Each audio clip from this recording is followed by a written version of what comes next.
Il m'arrive de donner mon expérience du métier dans des cours que je donne à HEC, à Dauphine, sur le marché de l'art, sur ce que je sais.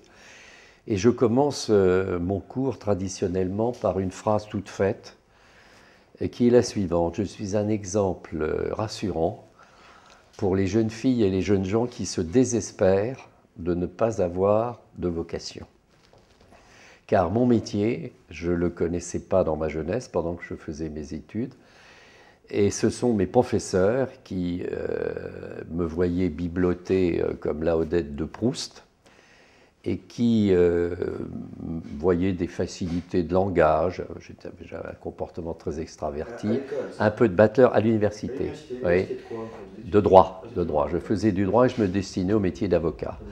Et c'est eux qui m'ont fait découvrir ce métier en pensant que c'était pour moi. Et du jour où je suis rentré à l'hôtel Drouot à l'époque, j'ai compris que c'était pour moi. J'ai été nommé en 69. À l'époque, les ventes publiques étaient très élitistes, réservées à des gens qui avaient accès à tout ça, et la grande masse était totalement étrangère à tout cela. L'art n'était pas du tout médiatisé comme il l'est aujourd'hui. Et surtout, c'est l'aspect triste de la chose, dans les années 50, sachez-le, Paris représentait plus de 50% du chiffre d'affaires mondial. La première entreprise de vente publique du monde était une étude de Paris, l'étude Adair. La seconde, c'était celle de Maître Reims. Et les anglo-saxons étaient loin de tout ça. On ne l'imagine pas aujourd'hui. Vous voyez, aujourd'hui, Paris représente 5%. De plus de 50 à 5, vous voyez un peu.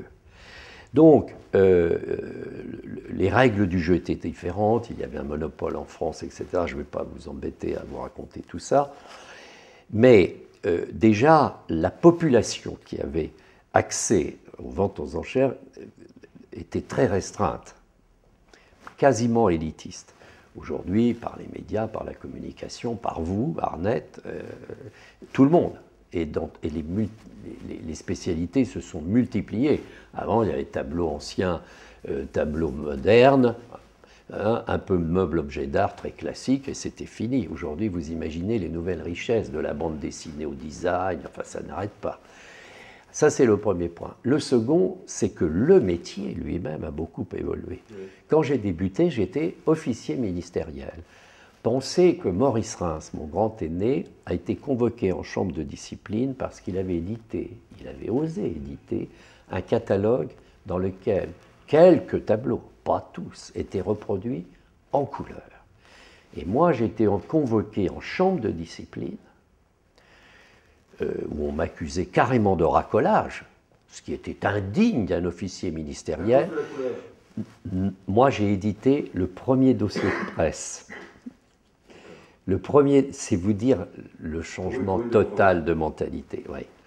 C'est-à-dire qu'à l'époque, les praticiens eux-mêmes étaient des intermédiaires nantis, quelque part, adoubés par la chancellerie, leur autorité de tutelle était le garde des Sceaux, et les procédés commerciaux de la concurrence, etc., leur étaient totalement inconnus.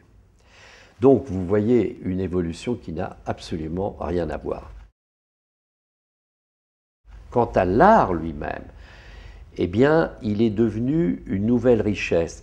Auparavant, ce qui faisait le prix de l'art, c'était des données assez objectives.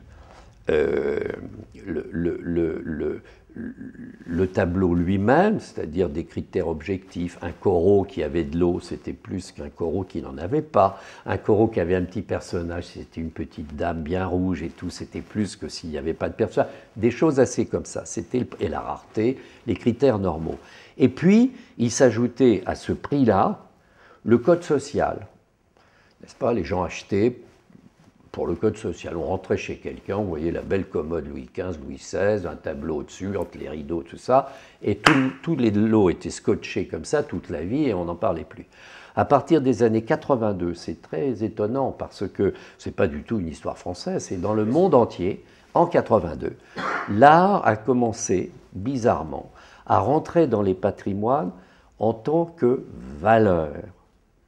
Vous voyez, les gens, beaucoup se sont dit, plutôt que d'avoir des actions, des choses comme ça, ben au moins, ça me fait plaisir. Probablement est-ce aussi la multiplicité, la multiplication des revues de décoration, des choses comme ça, qui sont... Pourquoi 82 ? Et je ne sais pas.